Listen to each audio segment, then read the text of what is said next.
বাংলাদেশ জাতীয় ফুটবল দল আগামী বছরের ৩১শে মার্চ সিঙ্গাপুরের বিপক্ষে মাঠে নামছে এক গুরুত্বপূর্ণ লড়াইয়ে।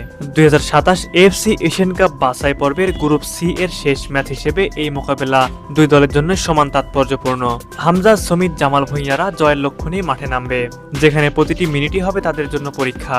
ম্যাচটি নিয়ম রক্ষার হলেও বাংলাদেশের জন্য খুবই গুরুত্বপূর্ণ হতে যাচ্ছে এই ম্যাচ, কেননা তিনজন ভয়ঙ্কর বাংলাদেশি বংশোদ্ভূত বিদেশি ফুটবলার আসতে যাচ্ছে এই ম্যাচে। জানলে অবাক হবেন, তারা তিনজনই ফরওয়ার্ড লাইনের ফুটবলার। সহজ ভাষায় যদি বলতে হয় তাহলে এই তিনজন ফুটবলার হবেন বাংলাদেশের গোল মেশিন। ক্লাবের হয়ে তারা নিয়মিত করছেন গোল ও অ্যাসিস্ট। চলুন কথা না বাড়িয়ে সেই তিনজন ফুটবলার সম্পর্কে জেনে নেই। নাম্বার 3, ফারহান আলী ওয়াহিদ। 2006 সালে জন্ম নেওয়া এই বাংলাদেশি বংশোদ্ভূত ব্রিটিশ ফুটবলার এখন ইংল্যান্ডের নামকরা ক্লাব ফুলহ্যামের অনূর্ধ্ব-18 লিগে নিয়মিত খেলছেন।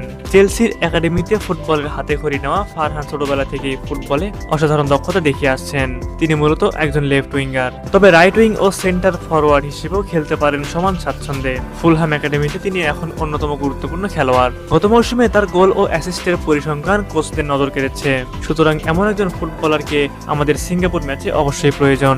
নাম্বার 2, জায়ান হাকিম।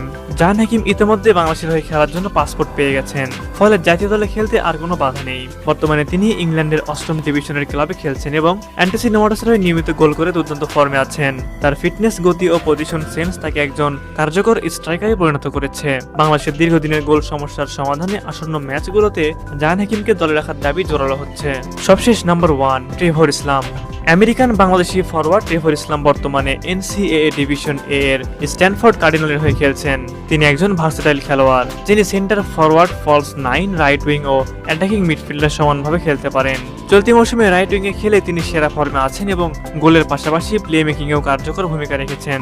সিঙ্গাপুরের বিপক্ষে ম্যাচ সহ বাংলাদেশের পরবর্তী ম্যাচগুলোতে ট্রেভর ইসলামের মতো খেলোয়াড়কে দলে প্রয়োজন। প্রিয় ভিউয়ার, সিঙ্গাপুরের বিপক্ষে ম্যাচে যদি এই তিনজন গোল মেশিনকে একসাথে পাওয়া যায় তাহলে কেমন হতে পারে বাংলাদেশের স্কোয়াড? অবশ্যই এই বিষয়ে আপনাদের কি মতামত তা আমাদের কমেন্ট করে জানাবেন।